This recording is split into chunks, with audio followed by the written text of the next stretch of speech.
Assalamu alaikum. Essay type questions. Chapter name: Let us build our future with small savings. Question: Anwara Begum deposited Taka 3000 at the 15% profit rate for 5 years in a bank.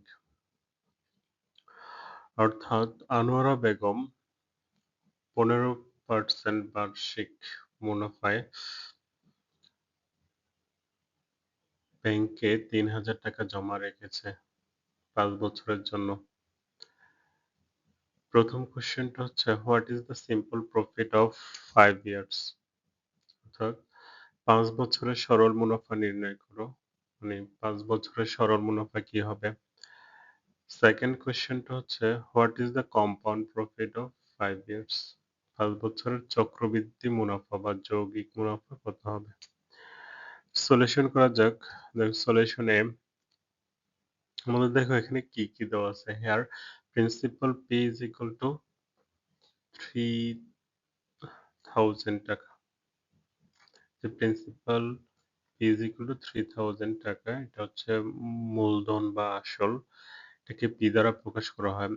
তারপর হচ্ছে বার্ষিক মুনাফার হার মানে rate of interest R is equal to 15% is 15% মানে হচ্ছে 15/100 তো 15 কে 100 দ্বারা divide করলে হয় 0.15 time n is equal to 5 years the time n is equal to 5 years.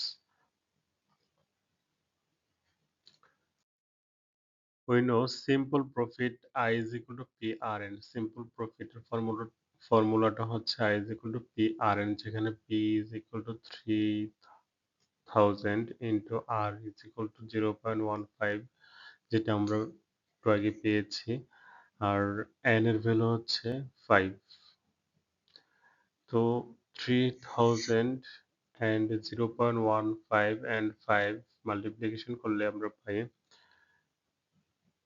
2,250 টাকা। Solution B.